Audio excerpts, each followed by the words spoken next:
कुछ ऐसे बन गए, उलमा कौम की शिकायत कर रहे हैं और कौम उलमा की शिकायत कर रही है। लेकिन जनाबे वाला इस्लाह उम्मत कॉन्फ्रेंसों की बहार आई हुई है, लेकिन कौम और मुआशरा बदलने के लिए तैयार नहीं है, इसलिए कि हमारे सीनों से कुरान का नूर खत्म हो रहा है, ईमान की हलावत खत्म हो रही है। हम एतकादी तो नहीं लेकिन अमली निफाक में डूबते चले जा रहे हैं। और इकबाल आज भी चीख चीख कर उसकी रूह कह रही है, ना संभलोगे तो मिट जाओगे ऐ हिंदी मुसलमानों, तुम्हारी दास्तां तक न होगी दास्तानों में। मगर मुसलमान है कि संभलने को तैयार नहीं है। शादियां देखें तो बारात में फर्क नहीं कर सकते कि ये मुसलमान की है कि रामलाल की है। हालात ऐसे हैं, रसूमात देखें तो फर्क नहीं किया जा सकता। ये कौन से मजहब की शादी? यही मैरिज हॉल है। इसी मैरिज हॉल में तरह तरह के लोग आते होंगे। आज ये जन्नत की क्यारियों में से एक क्यारी बना है, कभी इबलीस की महफिलों में से एक इबलीस की महफिल भी बना करता है। जी जी। इसकी दीवारें आज दुआ दे रही होंगी हजरत मौलाना नफीस अख्तर अशरफी साहब को कि आपने मुस्तफ़ा जान रहमत अलैहि तहियत व सना की तालीमात, कुरान के नगमे, हुजूर की अहादीस की बातें, सुभान अल्लाह, इन दीवारों को, इन दरो दीवार को सुनाई। लेकिन अफसोस का मकाम यह है कि इतनी बेज़मीरी हमारी कौम में आ गई कि हम अपने दीन से इतना दूर होते जा रहे हैं कि हम दूसरे मसलक और दूसरे मजहब के उलमा को भी तो बड़े चाव से सुनते हैं। जी जी। और अपना आलिम चीख पुकार करता रहे तो जनाबे वाला उसको भाव गाजर मूली इतना बराबर देते। जब सुन्नी रहता है तब उसे अपने दलाइल की बातों की तरफ तवज्जो नहीं होती कि कौन सी हदीस से वसीला साबित हो रहा है, कौन सी हदीस से मुस्तफ़ा जान रहमत पर खड़े होकर सलाम पढ़ना और खड़े होकर ताज़ीम करना साबित हो रहा है, तब उसे हदीसें नहीं याद आती। जैसे ही इंटरनेट की दुनिया से वो किसी दूसरे फिरके के किसी शख्स की क्लिप को देखता है, अब अल्लामा बन जाता है। जी जी। अब ऐसी बातें करने लगता है अलियाज़ु बिल्लाह कि जैसे कि सुन्नियों के पास तो कुछ इल्म ही नहीं है। हालांकि अल्हम्दुलिल्लाह ये हमारे बुजुर्ग उलमा तशरीफ फरमाए, ये वो अल्हम्दुलिल्लाह मुक़द्दस लोग हैं जिन्होंने अपनी ज़िंदगी की कई बहारें देखी हैं और जनाब ऐसे ऐसे दंदा शिकन जवाब दिए और लिखे हमारे उलमा ने अपनी किताबों में है कि आज भी मुखालिफ कहता है कि अगर अहलु सुन्ना के लोग मुनाजरे पर और मुस्तफ़ा जान रहमत की अजमत और नामूस की हिफाजत की बातों पर आए तो कोई उनके सामने टिक नहीं सकता है। मौजूद दूसरी तरफ न चला जाए, लेकिन तवज्जो के साथ मेरी बात सुनिएगा। ये मैं कोई अदीब खतीब नहीं हूँ, मैं अपना दर्द दिल बयान कर रहा हूँ। जवान भी सुने, मेरी इस्लामी रिश्ते की माएँ बहनें भी सुने। इल्म हासिल इसलिए किया जाता है ताकि दिल में खौफ पैदा हो। और एक जुमला कह दूं, अगर आपके हमारे दिल में खुदा का खौफ नहीं है, आप दुनिया की कितनी भी बड़ी यूनिवर्सिटी से दस्तार लेकर आ जाएं, आप मंजिल पर नहीं पहुंचेंगे। बेशक बेशक। क्योंकि मकसद यही है कि खशियत और खौफ खुदा हमारे आपके दिल में पेवस्त कर दिया जाए। हमारे वो आपके रसूल सल्लल्लाहु अलैहि वसल्लम ने क्या फरमाया था? मैं तुम में सबसे ज्यादा अल्लाह से डरने वाला हूँ क्योंकि मैं तुम में सबसे ज्यादा अल्लाह को जानने वाला हूं। सुभान अल्लाह, सुभान अल्लाह। इल्म इसीलिए हासिल किया जाता है ताकि मारिफते इलाही का जाम बंदा खुद भी पिए और लोगों को भी पिलाए। लेकिन हम अपने मकसद असली से बहुत दूर होते जा रहे हैं। जी। खुद की इस्लाह छोड़कर जमाने भर की इस्लाह करने की फिराक में मेरे जैसे कई खतीब हैं। नतीजा निगाहों के सामने, बुरा लगे तो माफ कीजिएगा, लेकिन गुजारिश करता हूँ, मुस्तफ़ा करीम अलैहिस्सलातु वस्सलाम के दीन को पढ़ना ये हमारी और आपकी जिम्मेदारी है। बेशक। जिन्होंने पढ़ा है उनकी भी जिम्मेदारी है कि उस पर अमल करें और उसको आम करें। एक खूबसूरत बात किसी मुफक्किर की है, पुराने बुजुर्गों में किसी ने कहा हुजूर इजाजत दीजिए मैं तबलीग करने के लिए जा रहा हूँ, तो उनके शेख ने फरमाया ठीक है तबलीग करना, लेकिन एक गुजारिश है, क्या अपनी पूरी तबलीग में 2 दिन 4 दिन जितने दिन के लिए तुम जा रहे हो कोशिश करना कि जबान से तबलीग ना करो। अल्लाह, जबान से ना करो, फिर कैरेक्टर से दिखाओ कि दीन क्या है। अल्लाह, अपने किरदार से बताओ कि दीन क्या है। मुस्तफा जाने रहमत के सहाबा ने, हुजूर की अहले बैत अतहार ने ज़बान अपनी ज़बान पाक से तो दीन फैलाया ही, लेकिन खिताब से ज़्यादा अपने किरदार से ऐसा दीन फैलाया कि आज तक लोग उनकी बातें करके अपने दिलों को रोशन कर। बेशक बेशक। हम जिस अजीमुशान इमाम की के नाम की कॉन्फ्रेंस कर रहे हैं, आइए देखें आलिम रब्बानी होते कैसे, आइए देखें कि कशियत का लेवल क्या। ये कौन है? इमाम आजम, इमामुल अइम्मा, सिराजुल उम्मा, काशिफुल गुम्मा, नौमान इब्न साबित अल मारूफ इमाम आजम अबू हनीफा। अब तो इनके नाम की कॉन्फ्रेंसें भी खत्म होती जा रही हैं, इल्ला माशाअल्लाह। जी जी। जबकि हम तकलीद इनकी करते हैं, मसाइल फ़िक़ा इनकी है, पीछे इनके चलते हैं, कहलाते हनफी हैं, मगर हमें पता ही नहीं है कि हम हनफी कौन से एंगल से हैं। तकलीद की बातें करने का जब वक्त आता है और कोई अहले हदीस जमात का तकलीद पर बात करता है, तब बंदे को पता चलता, हाँ हमारे इमाम तो इमाम आज़म है। जी जी। कौन इमाम आज़म? इल्म कितना? मुल्ला अली कारी ने लिखा कि अगर कुदरत ये नेमत हमें न देती तो कई सौ हजारों मसाइल में हम उलझ कर रह जाए। बेशक बेशक।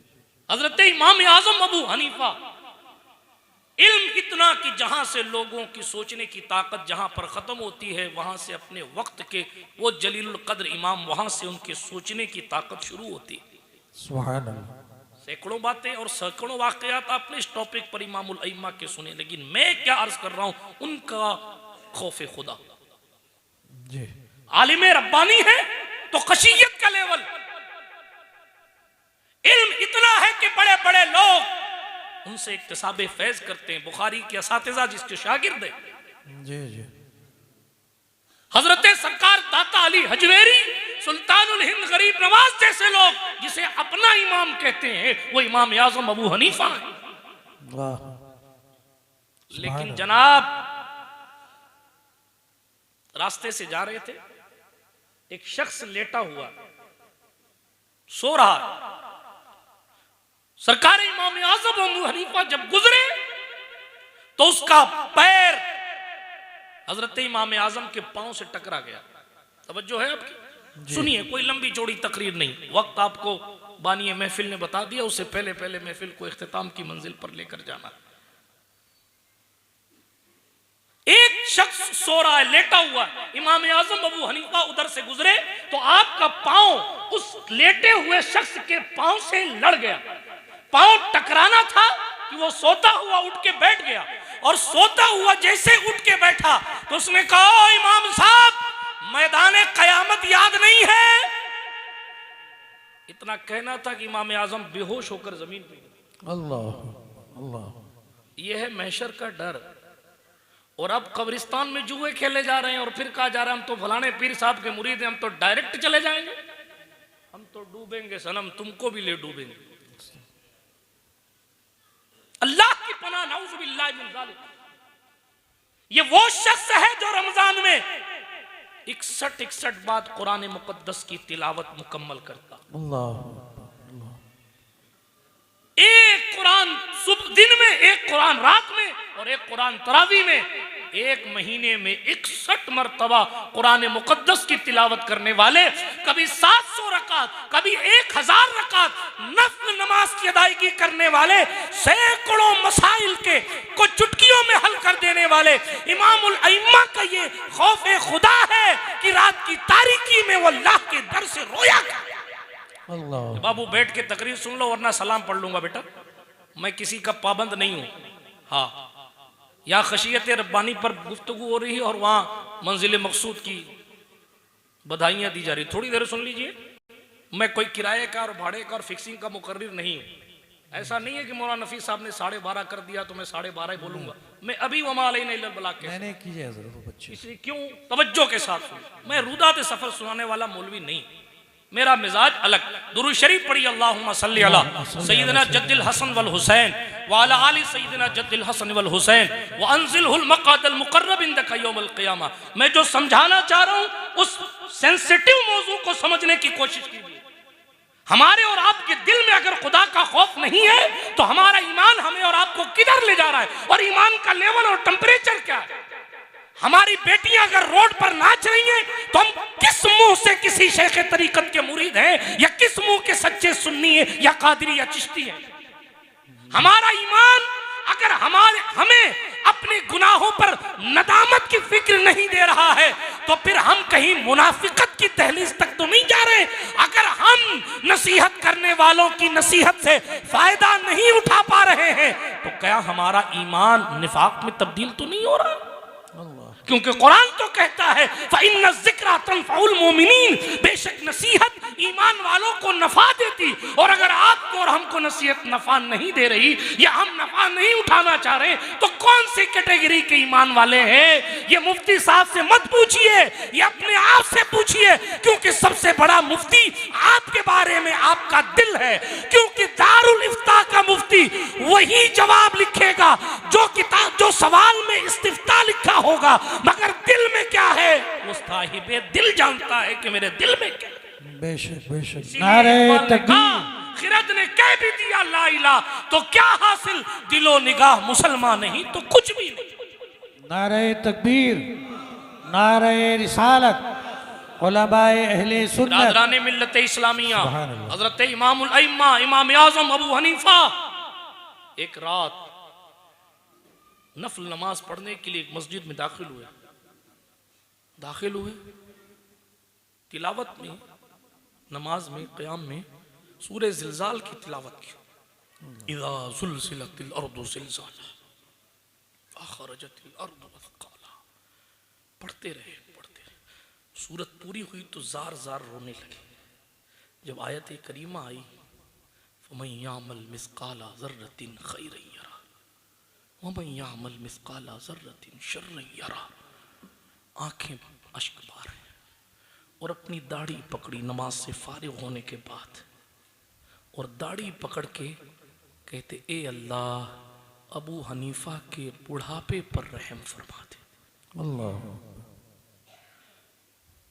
तू मुझसे क्या पूछेगा और मैं तुझे क्या जवाब दूंगा। ए अल्लाह अबू हनीफा के बुढ़ापे पर रहम फरमा दे। तू मुझसे क्या पूछेगा और मैं क्या जवाब दूंगा। इसी फिक्र और इसी खौफ की मंजिल में उनकी रात गुजर रही। मुअज्जिन दरवाजे पर खड़ा है, इसलिए आया था ताकि मस्जिद के दरवाजे को बंद करे। लेकिन देखा इमाम आजम का सर सजदे में है और जार जार रो रहे हैं। वापस चले गए। फिर थोड़ी देर बाद आए तो देखा फिर इमाम आजम रो रहे हैं। पूरी रात इमामुल अइम्मा की आंखें बरसती रही। फजर का वक्त करीब हुआ या फजर के वक्त में मुअज्जिन के कदमों की आहट का एहसास इमामुल अइम्मा को हुआ। हजरत इमाम आजम ने सर सजदे से उठाया और उठाकर फरमाया क्या मस्जिद बंद करने का वक्त हो गया? अल्लाह अल्लाह। तो कहा हुजूर बंद करने का नहीं, अब तो फजर का वक्त है, मस्जिद खोलने का वक्त हो गया है। अल्लाह। पूरी रात आप रोए हैं। हम होते तो खुश हो जाते कि चलिए एक तो गवाह हुआ मेरे मुत्तकी होने का। फिर रोने लगे और कहा एक वादा करो, जब तक अबू हनीफा जिंदा है किसी से नहीं कहोगे कि रात की तारीकियों में वो यूं सिसकता और बिलबिलाता रहता था। अल्लाह। मंजिले इश्क में तस्लीम और रजा मुश्किल है। बेशक जिनके रुतबे हैं सिवा उनको सिवा मुश्किल है। हम और आप किधर हैं मेरे भाइयों बुजुर्गों? हम महफिलों में बैठकर भी महफिल में नहीं रहते। खतीब तकरीर करता रहता है, कोई इनकी उनकी बातों में उलझा रहता है, कोई मोबाइल चलाने में व्यस्त रहता है, कोई व्हाट्सएप चला रहा होता है, कोई जनाबे वाला कहीं और डूबा हुआ। क्या हो गया हमारे दिल को? कितना सख्त हो गया आखिर? पत्थर से ज्यादा सख्त हो गया। हजरत ईसा मुर्दों को जिंदा करते थे, लेकिन जब उनके सामने मौत का जिक्र आता तो इतना रोते थे, बाज मर्तबा उनकी आंखों से खून जारी हो जाता। और हम कब्रिस्तानों के सामने डीजे लेकर नाच रहे हैं और फिर कह रहे हैं कि साहब ये दुश्मन हो गए, वो दुश्मन हो गए। तो इधर उधर की ना बात कर, ये बता के काफिला क्यों लुटा? मुझे रहसानों की खबर नहीं, तेरी रहबरी से सवाल है। आप और हम तो अपने घर के प्रधानमंत्री हैं, हमारी बेटियां इंटरनेट पर डांस कैसे डाल रही हैं? आप और हम तो अपने घर में अपना हुक्म चलाते हैं, हमारी आपकी बेटियां किसी गैर महरम से कैसे चैटिंग या बात कर रही हैं? इसका जिम्मेदार कौन है? कोई हुकूमत है? कोई इमाम है? कोई मुफ्ती है? सिर्फ एक दूसरे को कोसने का मौलवी काम नहीं करते, उलमा काम नहीं करते, खुतबा का मामला ये है, नात खानों का। आपका क्या है? कितना साथ देते हैं अपने इदारों का, कितना ख्याल रखते हैं अपने इमामों का। कुत्ता बिल्ली पालने वाले लोग बिल्लियों के लिए दुबई से खाना मंगवाते हैं और इमाम को दावत तक खाने की नहीं दी जाती, और फिर कहा जाता है हुकूमत मार रही है। इंसानियत की कदर खत्म हो गई, दिल जलन और हसद का गहवारा बन गया। भाई भाई से सीधे मुंह बात करने तैयार नहीं है। उलमा का नाम आ जावे तो उन्हीं की मस्जिदों के बाहर बैठकर एक से बढ़कर एक फब्तियां कसी जा रही हैं, और फिर कहा जा रहा है कि साहब इसकी गलती और उसकी गलती है। शेख अपनी देख, वला तज़िरु वाज़िरतुन विज़रा उख़रा, कयामत के दिन एक जान दूसरे जान का बोझ उठाने वाली नहीं है। आपसे पूछा जाएगा कि आपने क्या किया। दोस्तों के चक्करों में नमाजों को छोड़ देने वाले लोग हुजूर अलैहिस्सलातु वस्सलाम के लाए हुए पैगाम को ना पढ़कर व्हाट्सएप के जरूरी गैर जरूरी जायज और नाजायज मैसेज के लिए हमारे पास वक्त है, वही ये इलाही सुनने के लिए हमारे पास टाइम नहीं है। जी सही।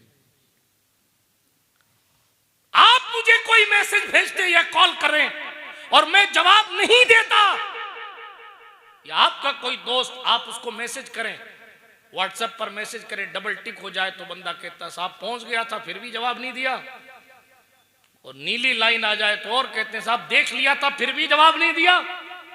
आप उस दोस्त से इसलिए नाराज हो जाते हैं कि मैसेज देखने के बाद भी वो जवाब नहीं दे रहा।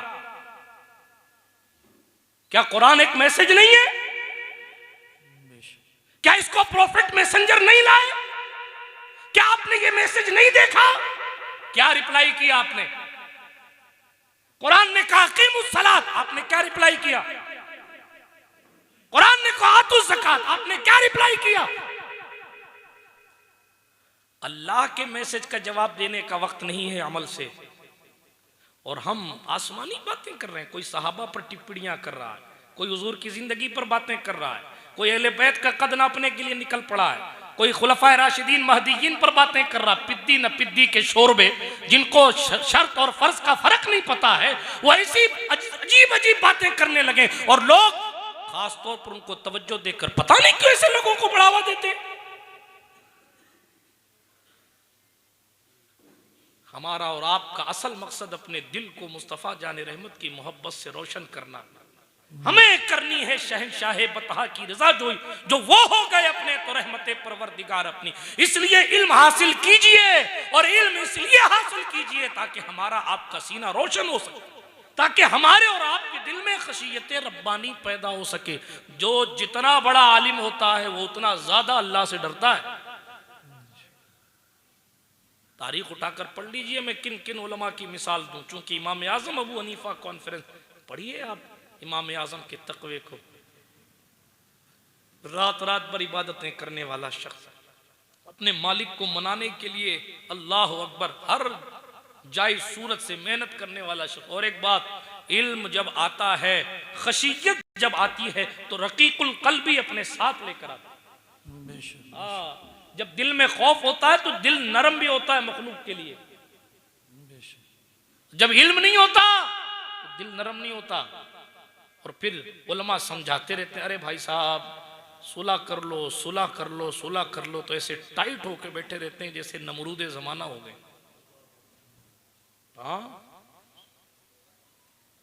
ऐसा गुरूर कि अल्लाह की पनाह, नऊज़ु बिल्लाहि मिन ज़ालिक, अल अमान वल हफीज। बुजुर्ग उलमा बैठे में बहुत ज्यादा गहराई में आपको नहीं ले जाना चाहता और बहुत ज़्यादा सख्त जुमलों का इस्तेमाल भी नहीं करना चाहता, और मैं कोई आपका दुश्मन नहीं, लेकिन करें क्या, हालात ही कुछ ऐसे बन गए, दर्द दिल सुनाने के लिए ऐसे अल्फाज का इंतखाब करना पड़ा। इसीलिए अर्ज ये कर रहा हूं, अपने बुजुर्गों को देखें, इमाम आजम अबू हनीफा को देखें,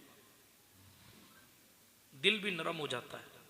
और जनाब इन बुजुर्गों की नरमी की शान, उनकी वसाअत तो फिर कहने ही क्या, सुभान अल्लाह। हजरत इमाम आजम का एक पड़ोसी था, दुरूद शरीफ पढ़िए, अल्लाहुम्मा सल्ली अला रूही मुहम्मद फिल अरवाह व अला जसदिही फिल अजसाद व अला क़ब्रिही फिल क़ुबूर व अला आलिहिल किराम व इब्निहिल करीम अल गौसिल आज़मिल जीलानी व हिज़्बिही सलातन तबक़ा व तदूम बिदवामिल मलिकिल हय्यिल क़य्यूम। इमाम आज़म अबू हनीफा, इल्म है तो अदब है, हाँ, और इल्म के साथ अदब भी ज़रूरी है। जी जी। हाँ, और खाली इल्म ही इल्म है और अदब नहीं है, अदब बिल्कुल नहीं है तो आप इब्लीस के मुक़ल्लिद हैं, क्योंकि बेअदब इब्लीस।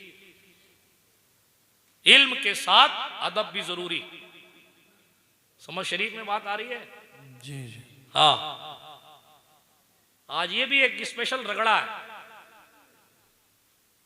कि लोग दस्तार बांधने के बाद अब लोग हमारी ताजीम करें, हम किसी की नहीं करेंगे। मुसल्ला इमामत मिलने के बाद अब लोग हमें सलाम करें, हम किसी को नहीं करेंगे। माफ कीजिएगा,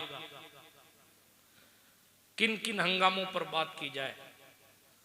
इमाम आज़म अबू हनीफा सरकार से पूछा गया, हुजूर आपकी उम्र कितनी है बुढ़ापे में? तो लगे 2 साल 2 साल 2 साल का। 2 साल कैसे, आप तो बूढ़े हो गए। फरमाया लौला सनतान रहलक नौमान, अगर 2 साल ना होते तो नौमान हलाक हो जाता। कौन से 2 साल? वो इमाम बाक़िर और इमाम सादिक के साथ जो 2 साल गुजारे हैं, वो 2 साल मेरी जिंदगी के अदब वाले 2 साल। सुभान अल्लाह, सुभान अल्लाह। इमाम जाफर सादिक इमाम आज़म के भी उस्ताद, इमाम मालिक इब्ने अनस के उस्ताद। जाने दें, बात दूर चली जाएगी, मेले बैत की बातें। इमामुल अइम्मा कॉन्फ्रेंस है, इमाम आज़म अबू हनीफा कॉन्फ्रेंस। पलटिए और देखिए उस शख्स की तरफ जिस शख्स को रसूलुल्लाह की ताईद हासिल थी, जिस शख्स को मौलाए कायनात के लुआबे दहन और दुआ की बरकत जिनके बाप दादाओं के वसीले से उनको मैसर आई थी, मुस्तफ़ा जान रहमत अलैहिस्सलातु वस्सलाम की बशारत के जो मिस्दाक ठहरे हज़रत इमाम आज़म अबू हनीफा रदियल्लाहु ताला अन्हु, हम जिनके मुक़ल्लिद हैं, जिनकी तक़लीद करते हैं, जिनके फ़िक़ा को मानते हैं, जिनके बताए हुए मसाइल पर अमल पैरा हैं। बात दूर न चली जाए, मैं उनकी ज़िंदगी के कौन कौन से गोशे उठाकर आपकी समात की दहलीज पर रखूँ। अर्ज़ कर रहा था, अदब देखें इमाम आज़म का बेमिसाल। हाँ, रास्ते से गुजर रहे थे एक जगह और तपती हुई रेत थी, सुनने जैसी बात है, तपती हुई रेत थी। आपने अपने जूते उठा के हाथ में ले लिए और नंगे पैर उधर से गुजरने लगे। लोगों ने कहा हुजूर पाँव जल जाएंगे, इस जगह की ताज़ीम की ज़रूरत क्या है, आप क्यों जो है वो अपनी जूतियाँ उठा के गुजर रहे हैं? कहा बचपन में मैंने अपने उस्ताद से 2 चंद सबक इस जगह मैंने 2 चंद सबक पढ़े थे, इसलिए इस जगह की ताज़ीम को मैं जूतियों से रौंद कर इस ताज़ीम को पामाल नहीं करना चाहता। इस जगह की ताज़ीम कर रहा हूँ ताकि मैं अपने असातिज़ा और अपने मादर इल्मी की ताज़ीम कर सकूँ। आज फारिग होने के बाद इल्ला माशाअल्लाह पलट के देखते नहीं इदारे का क्या हाल, इल्ला माशाअल्लाह। किन किन हंगामों पर बात की जाए, आज की दुनिया और वो दुनिया और। इमाम आज़म अबू हनीफा सरकार की शान, अपने वक्त के इतने बड़े आलिम थे, लेकिन आपकी माँ फरमाती फलां इलाके में एक मौलाना साहब हैं, ये मसला जाओ उनसे पूछ के आओ। सुन रहे, जाओ ये मसला उनसे पूछ के आओ। तो कभी नहीं फरमाया कि मैं ही इमामुल अइम्मा हूं, मैं ही मसला बता देता हूं, कभी नहीं फरमाया। सफर करके जाते थे माँ की फरमा बरदारी करने के लिए, इमामों का इमाम, उस्तादों का उस्ताद, आलिमों का आलिम, उलमा का इमाम सफर करके जाता। और जिस मौलाना साहब का नाम माँ लेती थी, उन मौलाना साहब से जाते, मसला पूछते और वापस आके माँ को बताते कि फला मुफ्ती साहब ने, फला मौलाना साहब ने ये मसला बताया, इसका ये जवाब बताया। कभी नहीं कहा कि अम्मी सफर करने की क्या जरूरत है, मैं ही बता देता हूं, क्योंकि माँ की बात को रद्द करने का तसव्वुर भी नहीं था।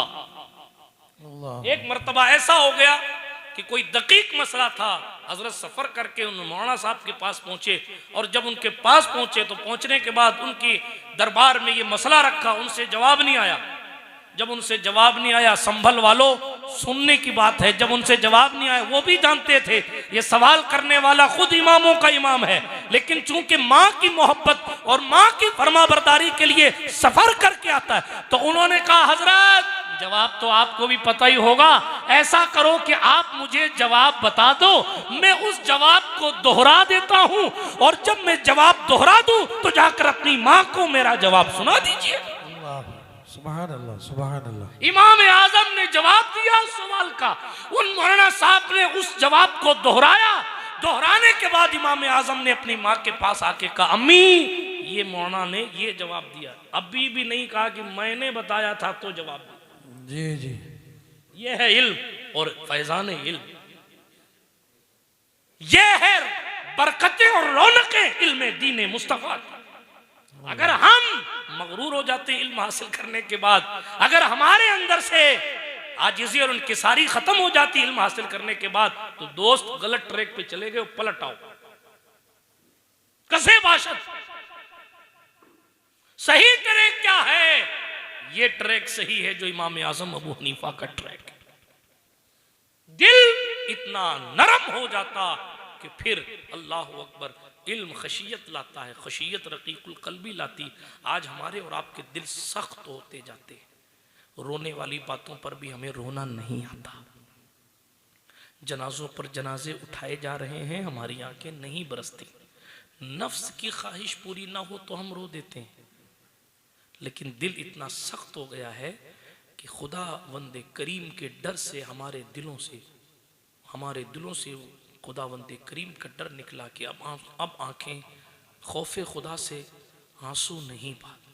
लेकिन गुजारिश करूँगा तन्हाई में अल्लाह के डर से रोया करो, क्योंकि हुजूर ने फरमाया है जिसकी आँख की बालों पलक के बालों में से एक बाल भी अगर खुदा के खौफ से रोने की वजह से तर हुआ होगा तो क़यामत के दिन ये गवाही देगा अल्लाह इसे बख्श दे, क्योंकि ये अकेले में तुझसे डर कर रोया करता।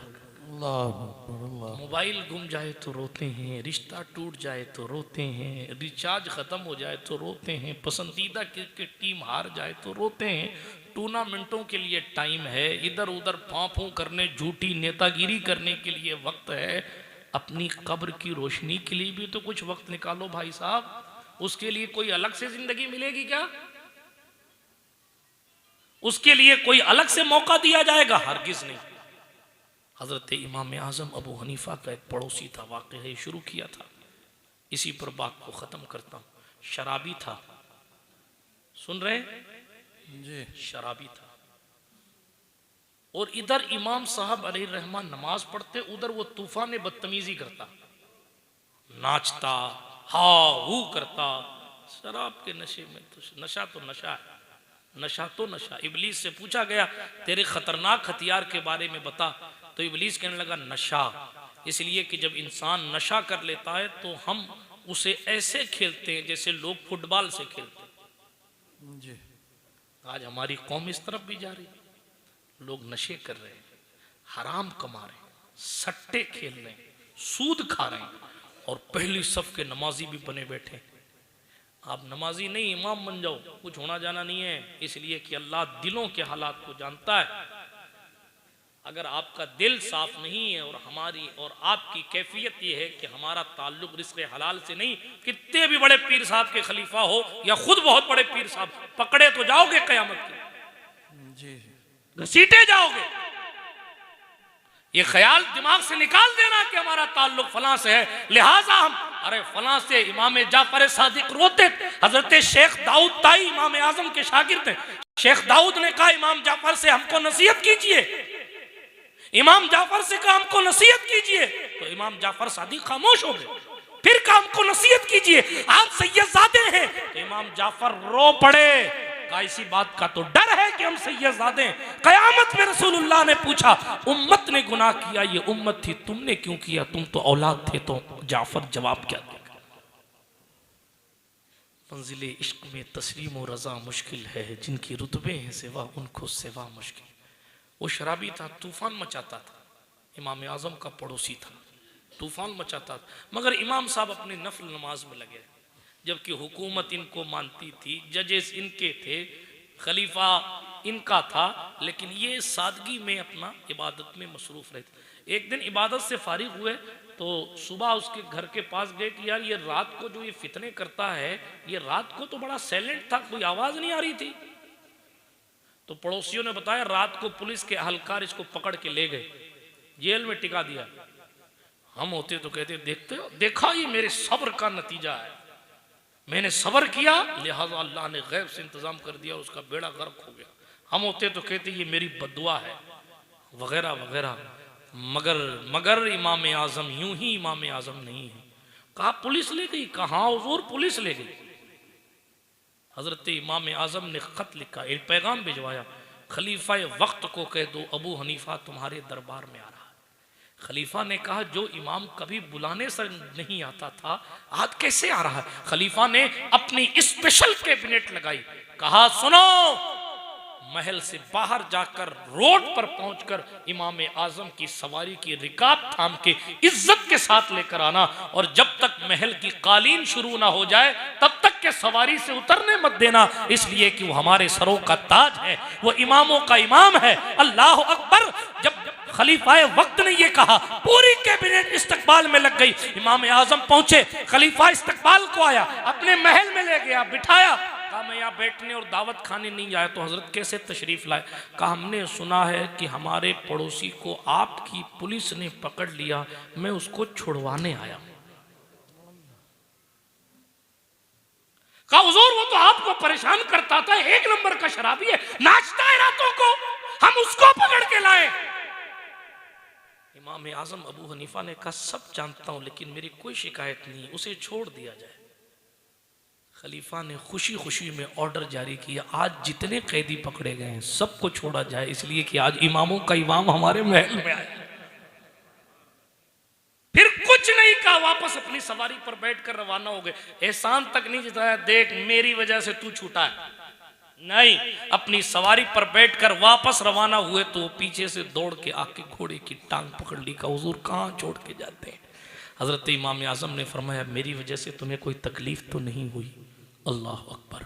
उसने कहा हुजूर तकलीफ तो मेरी वजह से आपको हुई, आपकी नमाजों में खलल मैं डालता था, इबादतों में खलल मैं डालता था, और फिर आप इतना मैंने आपको इतना परेशान किया, इतना जुल्म किया, फिर आप मुझे ही बचाने चले आए।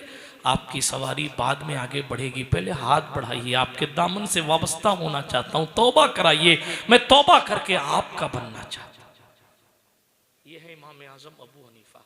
सैकड़ों किस्से अल्हम्दुलिल्लाह मुफ्ती आज़म राजस्थान की इल्मी फैज़ान से हाशिए जहन पर हैं, मगर ए रज़ा हर काम का एक वक्त है, दिल को भी आराम हो ही जाए। लुब्बे लुबाब गुफ्तगू का ये है, हमारे और आपके लिए ज़रूरी है कि हम इल्म दीन हासिल करें, उस पर अमल करें, इल्म के ज़रिए अपने दिल को खौफ खुदा का मरकज़ बनाएं, अपने अखलाक में नरमी लाएं, अपने आप को मुस्तफ़ा करीम की सुन्नतों से जोड़ें, उस पर अमल करें। यही हमारी आपकी ज़िंदगी का असल मकसद है। कब्र में कोई प्लॉटिंग करने वाला अपना कोई प्लॉट लेकर नहीं जाएगा। कोई नहीं कहता कि मेरी कब्र 20 बाई 20 में बनाना, वही 2 गज़ के कफन लेकर 2.5 गज़ के कपड़े में हमें और आपको जाना है। इसलिए उस कब्र की रोशनी हाइलोजन से नहीं है, उस कब्र की रोशनी डीजे की लाइटों से नहीं है, उस कब्र की रोशनी किससे है। अल्लामा किफ़ायतुल्लाह काफ़ी ने आपके करीब ही से कहा था, फरमाया जो पढ़ेगा साहिबे लौलाक के ऊपर दुरूद, आग से महफूज उसका तन बदन रह जाएगा, कोई गुल बाकी रहेगा ना चमन रह जाएगा, पर रसूलुल्लाह का दीने हसन रह जाएगा। अतलसो कम ख्वाब की पोशाक पर नाजा न हो, इस तने बेजान पर खाकी कफन रह जाएगा। नामे शाहाने जहाँ मिट जाएंगे, लेकिन यहाँ हश्र तक नामो निशाने पंजतन रह जाएगा। जो पढ़ेगा साहिबे लौलाक के ऊपर दुरूद, आग से महफूज उसका तन बदन रह जाएगा। सब फना हो जाएंगे काफ़ी, वलेकिन हश्र तक नाते हजरत का ज़बानों पर सुखन रह जाएगा। अल्लाह पाक कहने सुनने से ज़्यादा मुझे और फिर आप सबको अमल करने की तौफीक अता फरमाए। मदरसा अहले सुन्नत अशरफिया ज़मीरुल उलूम को रोज़ बरोज़ तरक्कियाँ अता फरमाए, दिन 11वीं रात 12वीं तरक्की अता फरमाए। आपका इदारा है, अहले सुन्नत के जितने भी इदारे हैं, गुजारिश करता हूँ कि आप तमामी हज़रात अपने उलमा के दस्तों बाजू बने। जब चारों तरफ से आंधी चल रही है दीन के किलों को कमा करने की, तो आपको चाहिए कि अपने किले के सिपाही बनकर, मुहाफिज बनकर खड़े हो जाएं और अपने वो इदारे जो वाक़यतन काम कर रहे हैं उनका साथ दीजिए। पैसों से, पैसा है तो पैसे से साथ दीजिए, नहीं पैसा है तो खड़े रहकर साथ दीजिए। और जनाबे वाला खड़े रहकर मशवरा देकर जैसे हो सके दामे दिरमे कदमे सुखने जिस एतबार से भी हो सके हिस्सा लें। अल्लाह पाक हमारे तमाम इदारों को सलामत रखे, दीन के किलों को महफूज रखे। गुफ्तगू के दरमियान कोई जुमला गैर शरई निकल गया हो, आप सबको गवाह बनाकर अल्लाह के हुजूर रुजू तौबा इस्तिग़फ़ार करता हूँ। अस्तग़फ़िरुल्लाह ताला रब्बी मिन कुल्लि ज़ंबिन व अतूबु इलैह। अशहदु अल्ला इलाहा इल्लल्लाह वहदहु ला शरीक लह व अशहदु अन्ना सय्यदना मुहम्मदन अब्दुहु व रसूलुहु। सुब्हानका ला इल्म लना इल्ला मा अल्लमतना इन्नका अंतल अलीमुल हकीम। माहे मदीना अपनी तजल्ली अता करे। ये ढलती चांदनी तो पहर दोपहर की है, सरकार हम गमारों में तर्ज़े अदब कहाँ, हमको तो बस तमीज़ यही भीख भर की है। वाखिरु दावाना अनिल हम्दुलिल्लाहि रब्बिल आलमीन। अस्सलामु अलैकुम व रहमतुल्लाह। सलाम।